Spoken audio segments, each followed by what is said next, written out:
What's happening? Welcome. Appreciate you pressing on that play button. I am Willie. Glad y'all go ahead on join, play, subscribe out here and there, out there on screen. Shout out to everybody, all of my peers and stuff who is on them essential products. One thing about one essential product is that oil. That oil, that liquor, that drink. We got to be careful out here in these streets because you mess around and get multiple DUIs. You may have to do something like this right here if you want to continue to drive out here in the great United States of America. This is real ghetto. And then I'm gonna start it. What did you have asthma?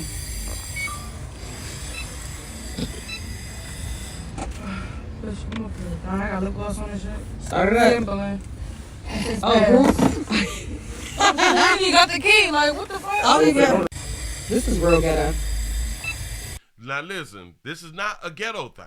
This didn't start in the community. I just want y'all to understand that this didn't start in the upscale community. It started in the upper echelon community where a lot of our folk who have a higher status was getting DUIs and things like this right here, and it started there, and then they started installing them in vehicles and stuff like that right there, and it just trickled down.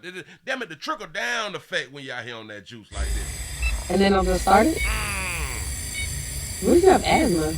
Then you can't drive. Hell, but if you got asthma, you're going to have to learn how to breathe in that thing if you got to run to the store or something like that. Every time, you got to understand, every time you run to the store, every time you get in to crank it up, you got to do this.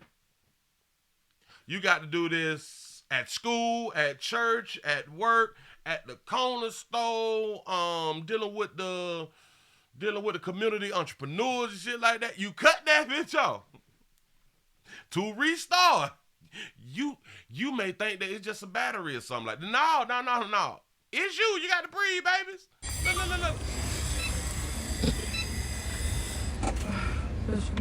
I got lip gloss on and shit. Start it up. Oh, you got the key. Like, what the fuck? oh, yeah. You have to understand, you all have to understand, this here does not matter if you have a degree, a certification, a certificate, or anything. It has nothing to do with that. It has to do with that one time, or maybe, was it like the one, damn it, I think you get this here like on the second time, or maybe the third time.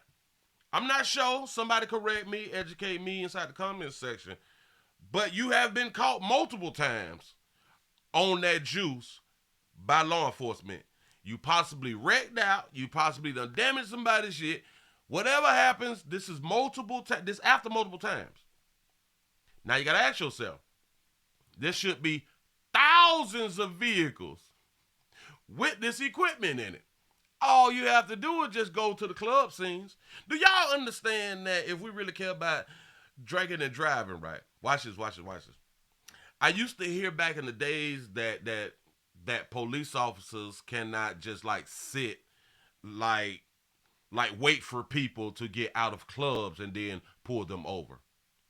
I heard this a long time ago before Google, and I was like, well, damn, so you mean to tell me that they don't want to mess up the money in these districts, the club scene districts and stuff like that right there. So because I always wonder if they want to catch drunk driver, just post up at the club. But obviously they can't do it. Obviously they don't do it because you're going to mess up the revenue. You will mess that revenue up if you go to pulling everybody over who leave the club. Then people is going to stop going to those clubs and go to some other clubs or go to like the hole in the wall or something like that right there. But officers can do it at every club, but we don't have enough manpower for that right there. But this will cause a problem with the club scene and alcohol sales. So, hey, listen. If you don't want to blow every time you get in your goddamn car, don't get caught drinking and driving. Appreciate y'all for rocking. I'm out.